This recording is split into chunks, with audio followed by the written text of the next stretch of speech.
క్రైస్తవ సమాజానికి ముఖ్యంగా అనుమానాస్పద మృతిగా ఎఫ్ఐఆర్ ఫైల్ చేయమని మేము కోరడం జరిగింది. నాయకులందరూ అదే కోరడం జరిగింది. అనుమానాస్పద మృతిగా ఎఫ్ఐఆర్ ఫైల్ చేశారు. ప్రవీణ్ పగడాల గారి రక్త సంబంధికులు ఎవరో ఒకరు వచ్చి కంప్లైంట్ ఫైల్ చేస్తే తప్ప పోస్ట్ మార్టం చెయ్యము అని పోలీసు వారు తేల్చి చెప్పేశారు. సో వాళ్ళ మిసెస్ గారు, వాళ్ళ బ్రదరు అమెరికా నుంచి బయలుదేరి వచ్చారట ఆయన. సో వాళ్ళందరూ ఇప్పుడు రాజమండ్రికి రాబోతున్నారు. వాళ్ళు వచ్చి పోస్ట్ మార్టానికి, వాళ్ళు ఎఫ్ఐఆర్ ఫైల్ చేసిన తర్వాత పోస్ట్ మార్టానికి వెళ్తుంది బాడీ. సో బాడీ చూస్తే మాత్రం అది అనుమానాస్పద మృతిగానే ఉంది తప్ప అది యాక్సిడెంట్ లాగా అనిపించలేదు. ఏమో ఒకవేళ పోస్ట్ మార్టం అయిన తర్వాత యాక్సిడెంట్ అంటే కనుక మనం దాన్ని ఒప్పుకుందాం. కానీ ప్రస్తుతానికి ఆ ఫేస్ చూస్తుంటే అది యాక్సిడెంట్ లాగా అనిపించట్లేదు. This is the final report. ఇక్కడ మాకు తెలిసినటువంటి సమాచారం ఇది మాత్రమే. సో చాలా కష్టపడి సోదరులందరూ నిరసన వ్యక్తం చేశారు. నడి రోడ్డు మీద ఎండలో కూర్చున్నారు, చాలా కష్టపడ్డారు, పోలీసు వారికి తెలియజేశారు. అలాగే ఏబిఎన్ వారు వచ్చారు, TV9 వారు వచ్చారు, RTV వారు వచ్చారు.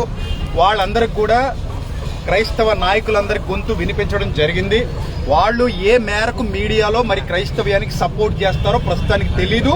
వాళ్ళు సంపూర్ణంగా చేస్తారని నేను కూడా ఆశిస్తున్నాను, మేమందరం ఆశిస్తున్నాం.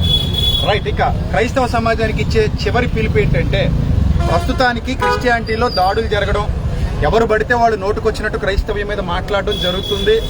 సో మనందరం ఐక్యంగా ఉండాలి. ఇలాంటి సంఘటనలు పునరావృతం కాకుండా మనందరం మన ఐక్యతను చాటి చెప్పాలి.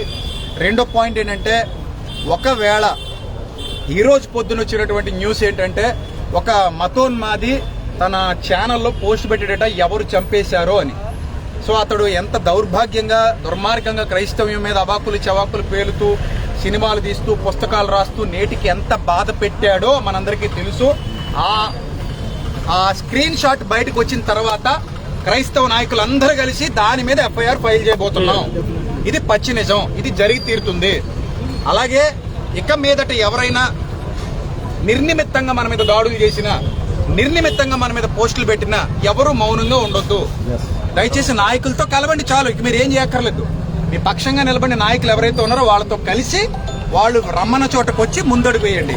ఇక ఫైనల్ గా నేను చెప్పేది ఏంటంటే, పోస్ట్ మార్టం వచ్చేసిన తర్వాత, ప్రవీణ్ పగడాలన్న పోస్ట్ మార్టం నివేదిక వచ్చిన తర్వాత ఆ పోస్ట్ మార్టంలో గాని ఒకవేళ ఇది హత్య అని తేలితే గనుక ఎవ్వడూ మౌనంగా ఇంట్లో కూర్చోవద్దు. ఏ సంఘం కూడా మౌనంగా ఇంట్లో కూర్చోవద్దు. ఖచ్చితంగా విశ్వాసి బయటకు వచ్చి మన పోరాటం ఏంటనేది అప్పుడు చేద్దాం. అంతవరకు మౌనంగా, వినమ్రంగా, విధేయతగా ఉండండి. పోలీసు వారు చెప్పినట్టే వినండి. దయచేసి ఇక ఏం చేయొద్దు, ఎవరింటికి వాళ్ళు వెళ్ళిపోదాం. నాయకులతో ఇంటరాక్ట్ అయి ఉండండి.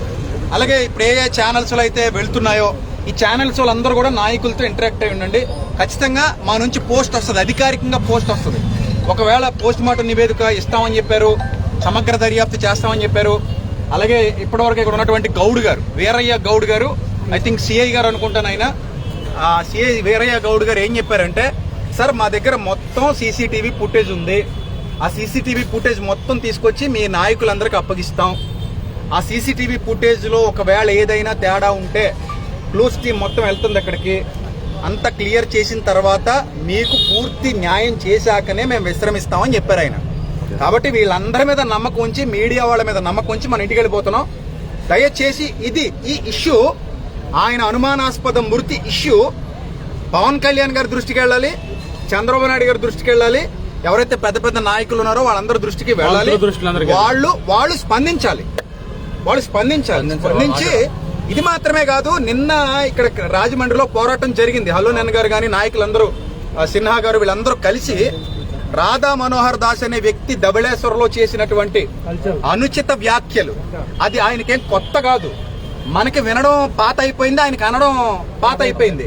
ఎందుకు ఇన్నాళ్ళు మనం మౌనంగా ఉన్నాం కాబట్టి. నేను అందుకే చెప్పాను, గతంలో కూడా ఒక వీడియో పెట్టి చెప్పాను. హలో నెన్ గారు నేను కూడా మాట్లాడుకున్నాం, సార్ దీని మీద మనం కఠిన చర్యలు తీసుకోవాలని అన్నట్టుగానే వాళ్ళు స్పందించడం జరిగింది. సో కాబట్టి వీటి దృష్ట్యా ఇది కూడా మనం ప్రభుత్వాల దృష్టికి తీసుకెళ్దాం. సో మనకి ఏ ఉన్నా అవన్నీ పక్కన పెట్టి ఇక మీదట అందరూ ఐక్యంగా ఉందాం, కలిసి పోరాడదాం. We are all one in Christ. మన శిరస్సు క్రీస్తు.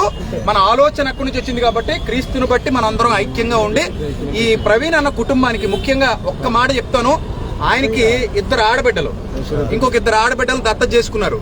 ఇంకొక ఇంకో 10 మంది పిల్లల్ని ఆయన పోషిస్తున్నారు. ఆయన చాలా మంచి క్యారెక్టర్ కలిగినటువంటి వ్యక్తి.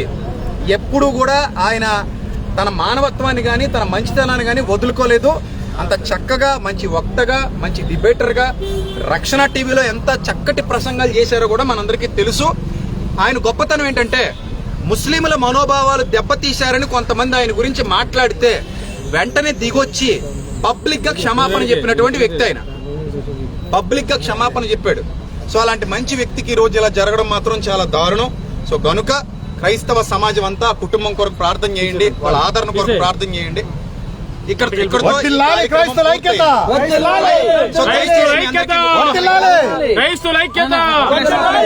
ఐక్యత ఆఖరి వరకు ఉండాలి. ఇదే ఐక్యత ఆఖరి వరకు ఉండాలి. ఇదే ఐక్యత ఆఖరి వరకు ఉండాలి. క్రైస్తవుడు నిలబడాలి. దయచేసి అందరూ వినాలి. పోస్ట్ మార్టం నివేదిక రాకుండా ఎవ్వరూ కూడా ఇది హత్య అని డిక్లేర్ చేయొద్దు. ప్లీజ్ ఎవరు హత్యని డిక్లేర్ చేయొద్దు, ఎలాంటి పోస్టులు పెట్టొద్దు. ఇది మాకు అనుమానాస్పద మృతి అనే ఎఫ్ఐఆర్ ఫైల్ చేయమన్నాం, అలాగే ఫైల్ చేస్తున్నారు. దాని మీద కంటిన్యూ అవుదాం. నివేదిక వచ్చిన తర్వాత మనం ఏంటో చూపిద్దాం. ఒకవేళ తేడాగా ఉంటే మనం ఏంటో చూపిద్దాం. ఓకేనా? సరే, God bless you all, love you all, thank you. God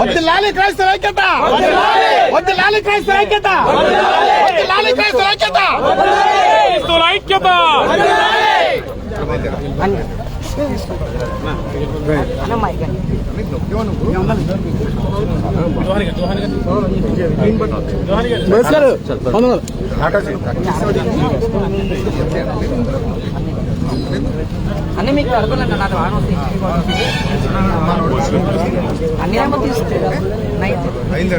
తీసుకున్నాం అంటే బాగున్నారు. ఇలా బాధాకరమైన పరిస్థితుల్లో కలిసాం.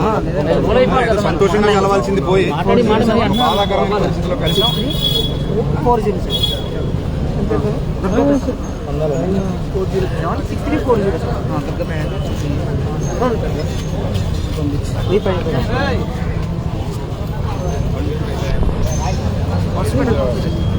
4 అదే